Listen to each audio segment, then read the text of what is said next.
Can you guess where I come from? Does this electronic voice give you any hints of where I grew up or what my family sound like? I sound more like a Cyberman out of Doctor Who.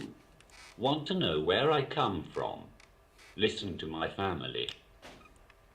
Is important for me. I have to get my own drum voice. Yes, it would be nice, Jack, to have another proper brummie in the house, instead of 4 brummies and a robot, wouldn't it? And it would be nice to have a decent conversation without having to keep asking you to repeat. I don't sound much like them, do I? I have affected cerebral palsy and have never had my own natural voice. When I was a child, I used different ways to communicate, but it wasn't until I was 5 that I got my voice. On my 5th birthday, my granddad gifted me my very first vocal device. My first words were "I love you, Mum and Dad," and I managed to write it down in just 53 seconds. Of course, I made everyone cry. Since then, I've owned 4 of these devices, each with a robotic voice. Some made me sound like an old man. Some, like I said, made me sound like I was out of Doctor Who.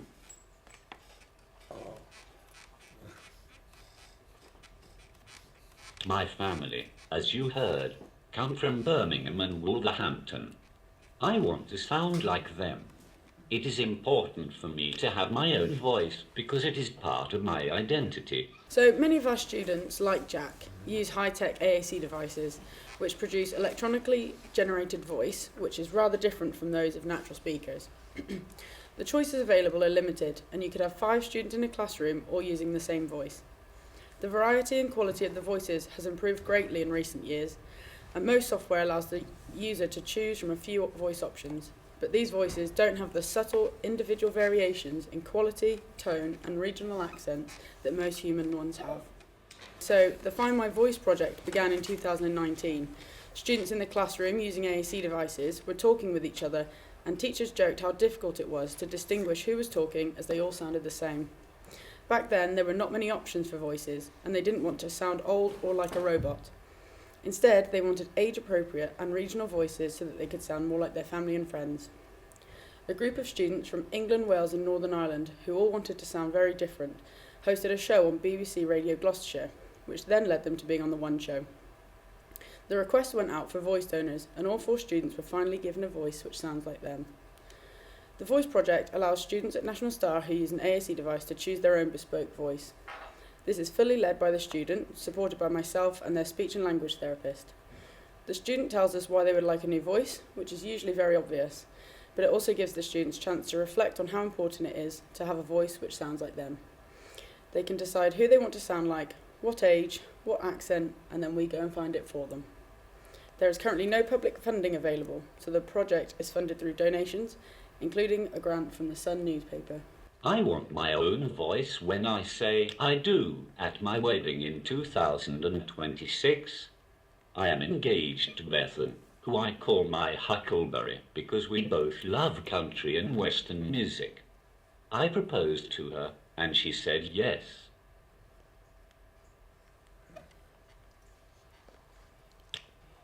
Bethan is from Dudley, and it would mean so much to me if I could have my own brummy voice to say those important words in 2026.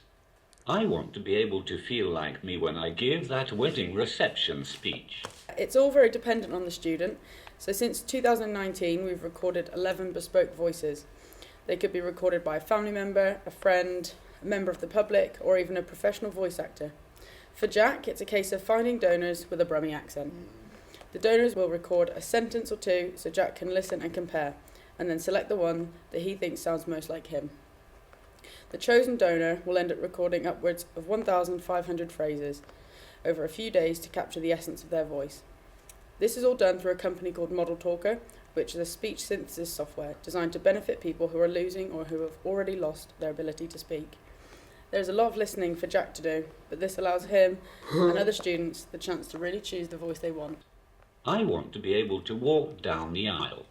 The Molly suit is amazing. Thanks to it, my mum was able to properly hold my hand for the first time, and Bethel, my huckleberry, was able to hug me without me head-butting her.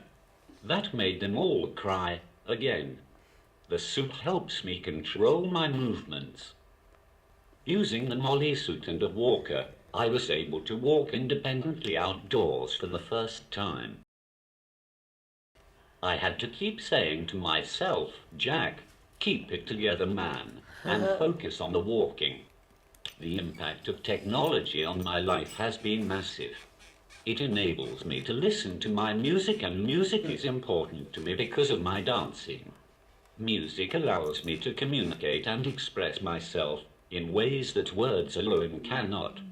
From pointing to my favorite song, You Are My Sunshine, at nursery, to the present day, music has remained a constant companion. Music is both an escape and a refuge. It has the power to transport. Without technology, I would have never been able to ask my fiancée, Beth, out on a date. I could never have asked her to marry me. It was music which enabled me to form a deep connection with my future wife, Bethel. Now my biggest wish is to have my own voice so that when I give my wedding speech, I sound like me. And then I'm going to use my new voice at an Aston Villa game, so that for the first time ever, I will fit in with the rest of the crowd